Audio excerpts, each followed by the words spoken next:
Now let us discuss about the second basic concept, that is nomenclature.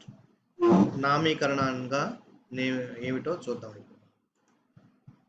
What is nomenclature?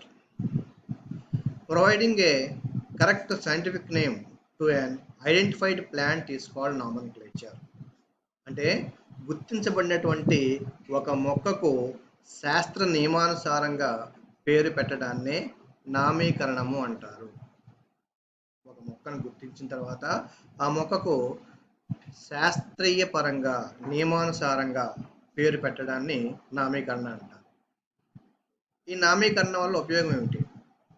ఈ నామీకరణ వల్ల ఉపయోగం ఏంటంటే it is necessary for proper communication and identification of taxa. ఒక వర్గాన్ని గుర్తించడానికి మరియు ఆ వర్గం గురించి కమ్యూనికేట్ చేసుకోవడానికి, అంటే విషయాలు తెలుసుకోవడానికి నామీకరణ విధానం అనేటువంటిది ఉపయోగపడుతుంది.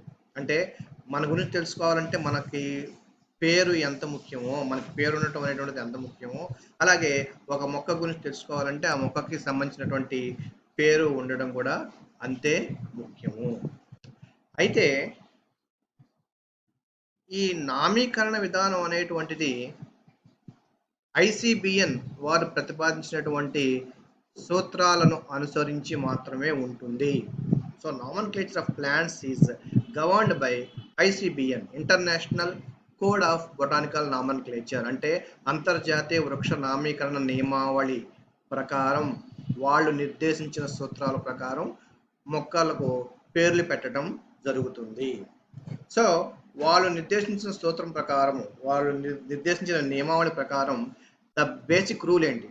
The basic rule is that binomial నామన్క్లేచర్ should be followed for naming all the plants.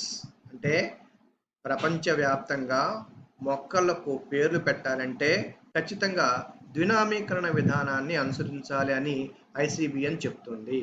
What is binomial nomenclature? ద్వినామీకరణ విధానం అంటే ఏమిటి? ద్వినామీకరణ విధానం అంటే ప్రతి మొక్కకు కూడా 2 పదాలు ఉండాలి పేరు పెట్టేటప్పుడు. Each plant must have 2 words while naming. One is generic epithet and another one is species epithet. ఒకటి ప్రజాతి నామము, ఇంకోటి జాతి నామము. అంటే ఒక మొక్కకి పేరు పెట్టేటప్పుడు 2 పదాలలో పేరు పెట్టాలి.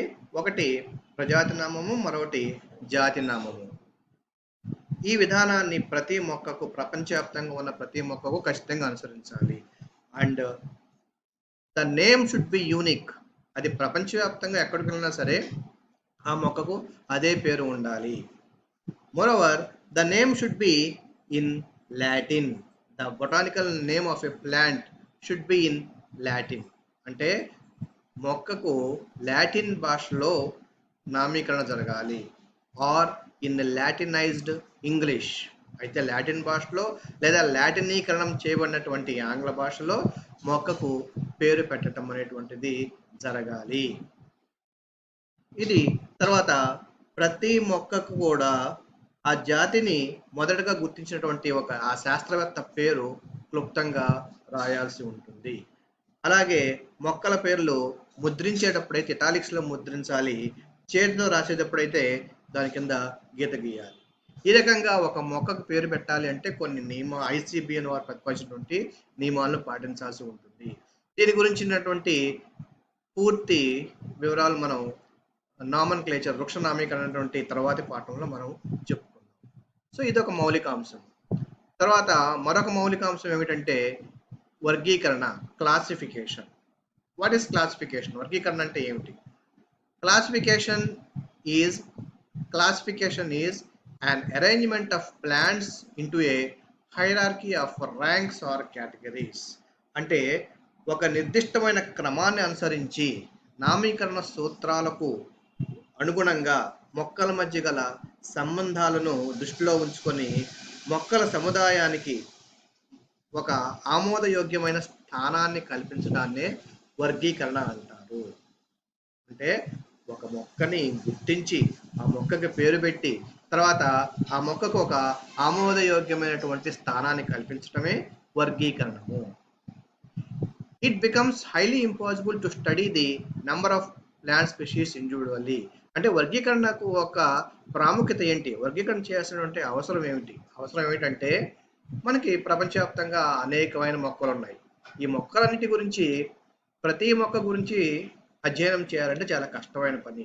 అదే వర్గీకరణ చేసినట్టయితే అప్పుడు వాటి గురించి మనము చదవటానికి, అధ్యయనం చేయడానికి తేలికవుతుంది.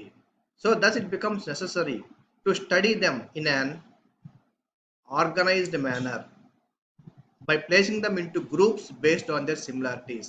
వాటి మధ్య ఉన్నటువంటి సారూప్యతలను అనుసరించి మొక్కలను వర్గాలుగా లేదా సమూహాలుగా గుర్తించి ఆ సమూహానికి ఒక పేరుని ప్రతిపాదించి వర్గీకరణ చేయటం వల్ల ఆ మొక్కల అధ్యయనము తేలిక అవుతుంది.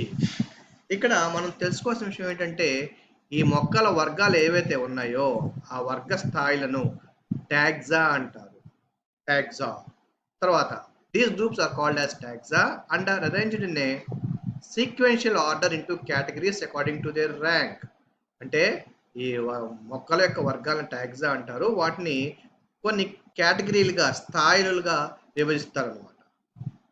అయితే ఇక్కడ మనం గుర్తుపెట్టుకోవాల్సిన విషయం ఏంటంటే ఇక్కడ స్థాయితో సంబంధం లేకుండా ఉపయోగించే ఏ వర్గీకరణ స్థాయి ప్రమాణాన్నైనా ట్యాగ్జాన్ అంటారు. స్థాయితో సంబంధం అనేకమైన స్థాయిలు ఉండొచ్చు, కానీ స్థాయితో సంబంధం లేకుండా గుర్తించే ఏ ప్రమాణాన్నైనా సరే ట్యాగ్జా అంటారు. తర్వాత ఇక్కడ species is the basic unit in plant classification. ఒక మొక్కను వర్గీకరించేటప్పుడు అత్యంత కనిష్టమైన లేదా అత్యంత కింది స్థాయిలో ఉండేటువంటి అత్యల్ప స్థాయిలో ఉండేటువంటి ప్రమాణాన్ని స్పీషీస్ లేదా జాతి అంటారు. స్పీషీస్ లేదా జాతి అంటారు. సో ఇది వర్గీకరణ అండి. తర్వాత ఈ క్లాసిఫికేషన్ లో ప్రధానంగా 3 రకాలు ఉంటాయి. There are 3 types of classification. One is artificial classification, second one is natural classification and third one is phylogenetic classification. అంటే కృత్రిమ వర్గీకరణము, సహజ వర్గీకరణము మరియు వర్గ వికాస సంబంధ వర్గీకరణము. వీటి గురించి మనం డీటెయిల్డ్గా నెక్స్ట్ టాపిక్లో చర్చించుకుందాం. అయితే ఒకసారి మనం let us see the various units of classification. ఇక్కడ వర్గీకరణ స్థాయిలు కనుక మనం చూసినట్టయితే దీన్నే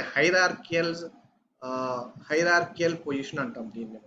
ఇక్కడ చూడండి మొత్తం ఎన్ని స్థాయిలు ఉన్నాయి. కింగ్డమ్, తర్వాత అంటే రాజ్యము, తర్వాత ఫైలం లేదా డివిజన్. ఫైలం అంటే మనం జంతు వర్గీకరణ శాస్త్రంలో ఉపయోగించేటువంటి పదం. డివిజన్ అనేటువంటిది వృక్ష వర్గీకరణ శాస్త్రంలో ఉపయోగించేటువంటి పదం డివిజన్. తర్వాత క్లాస్ క్రమం, క్లాస్ తరగతి, ఆర్డర్ క్రమము, ఫ్యామిలీ కుటుంబము, జీనస్ ప్రజాతి, స్పీషీస్ జాతి. సో ఇక్కడ చూడండి Kingdom, division, class, order, family, genus, species. So species is the basic unit. మీకు చెప్పాను కనిష్టమైనటువంటి ప్రమాణం ఏదంటే species. So species is the basic unit of classification and all these hierarchical sequences, all these are the hierarchical sequences. ఇవన్నీ కూడా వివిధ వర్గీకరణ స్థాయిలు. ఈ వర్గీకరణ స్థాయిల్లో వాటి యొక్క స్థాయితో సంబంధం లేకుండా ఉండేటువంటి ప్రతి ఒక్క ప్రమాణాన్ని మనం ఏమంటాము ట్యాగ్జాన్ అంటారు. కింగ్డమ్ కానివ్వండి, లేదా డివిజన్, లేదా క్లాస్, ఆర్డర్, ఫ్యామిలీ, వీటన్నింటినీ కూడా ట్యాగ్జాన్ అంటాం. ఒక్కోసారి we can have sub divisions. ఉప ప్రమాణాలు కూడా ఉండవచ్చు. సబ్ కింగ్డమ్ ఉండవచ్చు, సబ్ డివిజన్ ఉండవచ్చు, సబ్ క్లాస్ ఉండవచ్చు, సబ్ ఆర్డర్ ఉండవచ్చు, with respect to the concern families. వాటి యొక్క లక్షణాలను బట్టి ఇవి ఉపస్థాయిలు కూడా ఉండేటువంటి అవకాశం ఉంటుంది. ఇక్కడ మనం ఒక రోజ్ అనేటువంటి మొక్కని ఉదాహరణగా తీసుకుని చూసినట్టయితే rose belongs to the kingdom Plantae, sub division Angiospermae, class Dicotyledonae, order Rosales, family Rosaceae, genus Rosa, species is Indica.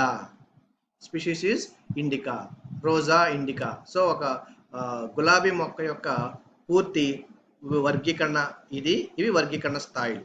ఓకేనా? Plantae, Angiospermae, Dicotyledonae, roses, Rosaceae, Rosa, indica. So this is about the units of classification. So this is the first topic in our syllabus, that is basic concepts of taxonomy, వృక్ష వర్గీకరణ శాస్త్రము మౌలిక అంశాలు అనేటువంటి topic అండి ఇది. ఇది మీరు ఒకసారి జాగ్రత్తగా గమనించండి. తర్వాత దీనికి సంబంధించినటువంటి నోట్స్ యొక్క పీడిఎఫ్ని మీ వాట్సాప్ గ్రూప్ పంపించడం జరుగుతుంది. తర్వాత ఆఫ్టర్ 2 days దీని మీద మనం ఒక అసైన్మెంట్ కూడా కండక్ట్ చేసుకుంటాం. Okay, so keep going, stay home, stay safe. Thank you.